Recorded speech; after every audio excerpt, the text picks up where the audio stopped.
The road to WrestleMania continues as we enter Elimination Chamber. Hello, ladies and gentlemen, and welcome to my Elimination Chamber review. No predictions tonight, ladies and gentlemen. I am truly sorry. I have not been feeling 100%, so I slept for the majority of the day. I know I could have done a review of the predictions on Friday, but I have just been feeling over the weekend, so I do apologise about that one. So let's kick things off with John Morrison, Elias, Mustafa Ali, and Ricochet in a fatal four-way match to determine the United States Championship third man in the triple threat match. Let's get into it, and I'll get into more news in a moment. So we just had the fatal four-way, guys. Very entertaining matchup, I thought, with the four people involved. Surprise winner in John Morrison. I thought Morrison would not win this match. I thought it would be either Ricochet or Ali. But Morrison winning is a very surprising person, but it does lead into why this is happening. Keith Lee is injured, so he won't be competing in the triple threat match tonight, which is a bit upsetting, but can't be helped. Also, no Raw Women's title match. Lacey Evans is she's pregnant, either in storyline or in real life. We don't know, or more specifically, I don't know. So if she is pregnant in real life, congratulations, Lacey Evans. If she's not, and it's just a storyline, do we really need a Ric Flair pregnancy storyline in 2021? Not particularly, but hey ho, shit happens. Would have been nice to see Asuka versus Lacey Evans. We may get that on Raw tomorrow night, we don't know, or tonight technically, don't know, but we'll find out. So, next up, guys, it is the first of two Elimination Chamber matches. Daniel Bryan, Jey Uso, Kevin Owens, King Corbin, Sami Zayn, and Cesaro. Let's watch this match. So, we just had the SmackDown Elimination Chamber match. This was very entertaining, so I have the entrance and eliminations here. Cesaro and Daniel Bryan started off 1 and 2. Then King Corbin entered 3rd, Sami Zayn entered 4th, Kevin Owens entered 5th, and Jey Uso entered last. This was a very fun matchup, very entertaining, very high-paced, high-octane, a great way to start the show actually. Not one of the longest, chamber matches I think, but a brilliant way to start the match. King Corbin was first eliminated, then it was Sami Zayn, then Kevin Owens, then Cesaro, then Jey Uso, and the winner being Daniel Bryan, and then we go straight into Roman Reigns versus Daniel Bryan for the Universal title match. This was very good, I thought. It was 1 minute and 32 seconds long, so basically Daniel Bryan just gets tapped out. He tries to go for the bell lock, gets free, Roman frees from it, punches him repeatedly in the fucking head, which looked brutal as fuck. But then Edge comes out, spears Roman, and we get Edge versus Roman Reigns at WrestleMania, which is, I think, going to be a really good match, but we'll see how that goes down. So, next up, guys, we have the US title match. Let's watch this one. So, we just had the US title match with Riddle versus Bobby Lashley versus John Morrison. This was fun. This was a good match. I think it went about 8-9 minutes, and yeah, it was very entertaining, very fun, very high paced.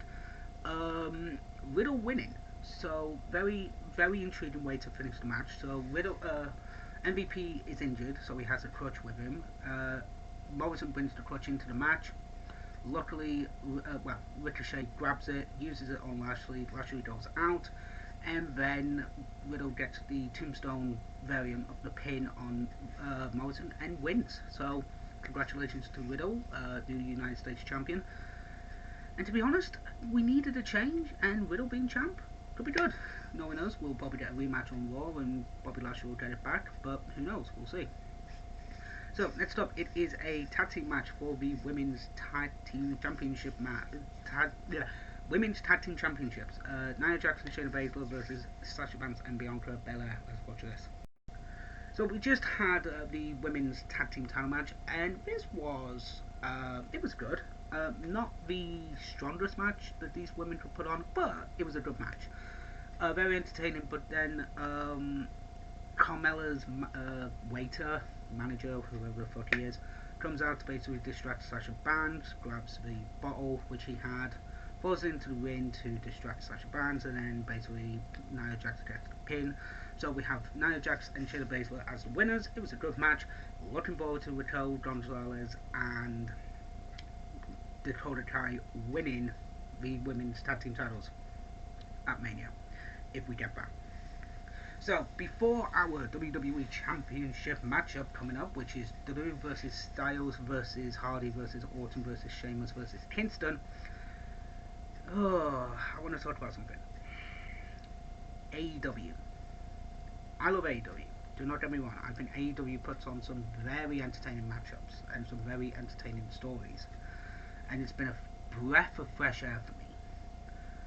I am not a fan, though, of Tully Blanchard coming in and having a match in 2021 when, no offense, he doesn't even need to be in the match.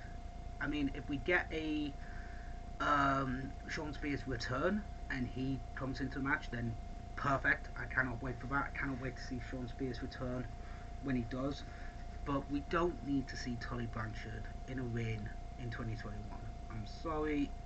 He's in his prime, he was fucking amazing. We don't need it now. So we will see when that comes on. I think it's February. I think it's March 3rd actually when that match is going to take place. We will see. It might even be this Wednesday. I don't know. It's either this Wednesday or next Wednesday. I know it's not on the pay-per-view. And to be honest, Sting. I don't know what we're going to do with Sting in this street fight. We'll see. But again, having a heart-to-heart with myself, I'm not a fan of it. But we will carry on and see what happens. So, let's go into the Elimination Chamber match for the WWE Championship, shall we? So we just had the WWE Championship Elimination Chamber match.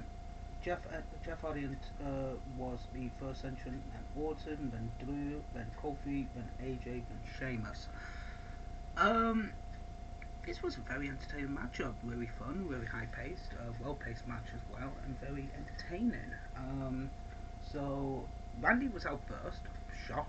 I was really shocked about that. Holy shit.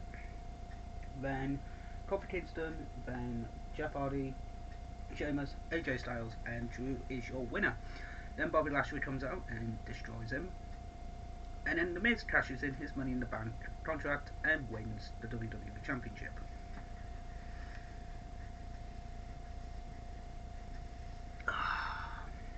We'll see how it goes.